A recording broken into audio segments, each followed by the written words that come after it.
এত সুন্দর পিঠাটা কি করে বানালাম ভিডিওটা দেখতে হবে। তোমাদের কাছে অনুরোধ। আমরা তো অনেক ধরনের পিঠা খাই, কিন্তু সবজি দিয়ে তো পিঠা কখনো খাই না। এখানে আমি গাজর সিদ্ধ করে নিয়েছি, পালং শাক আর বিট পেস্ট করব, তারপরে পিঠা তৈরি করব। দেখতে থাকো ভিডিওটা। এই দেখো আমি পেস্ট করে এনেছি তিনটে, এই যে পালং শাক, গাজর আর বিট। আর আমি এখানে আতপ চাল ওই যে গুঁড়ো করে সিদ্ধ করে আটা মেখে নিয়েছি। এর সঙ্গে আমি এখন মেখে নেব, তিন রকমের কালার দিয়ে মেখে নেব। এই যে তিনটা কালার দিয়ে আমি বানিয়ে নিয়েছি, তিনটা গোল্লা। এবার হচ্ছে আসল পিঠে তৈরি। এই পিঠেটা তোমরা কত রকমের বানিয়ে খেয়েছো, কিন্তু এইভাবে বানিয়ে খাওনি। আমি এখন সবকটা বানিয়ে নিচ্ছি, কারণ আমি এইভাবে বানাতে পারি না, তো আমাকে একটা একটা করে বানাতে হবে। এই দেখো সবকটা আমি বানিয়ে নিয়েছি। এই যে হলুদ কালার গাজরের, এই যে লাল বিট, এই যে সবুজ কালার পালং শাকের। আর সাদাটা কেন বাদ যাবে? যেটাকে সারা জীবন খেয়ে এসেছি তাকে বাদ দিলে হয় বলো?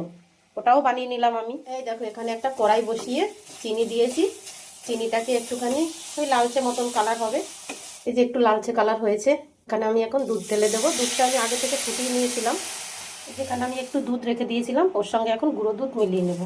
এই 2 চামচের মতন গুঁড়ো দুধ আমি মিলিয়ে নিই। দুধটা ফুটে উঠেছে, এখানে দিচ্ছি এই যে 2টো তেজপাতা আর 2টো এলাচ, ঘি। এই যে পিঠেগুলো এখন একে একে আমি দুধের মধ্যে দিয়ে দেবো। ফুটছে, এটা ফুটানো অবস্থায় দিতে হবে, নাহলে লেগে যাবে। দুধটা কিন্তু ফুটছিল, পিঠাটা দিতে এইরকম বন্ধ হয়ে গেছে, আবার ফুটবে।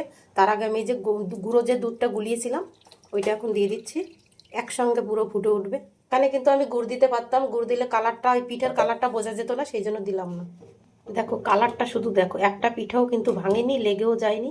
দেখো এখন কত সুন্দর লাগছে। এখানে সবসময় তো সাদা বানিয়ে খাই, বিভিন্ন ধরনের কালার, তাও কোনো কালার ছাড়া সবজি দিয়ে বানালাম।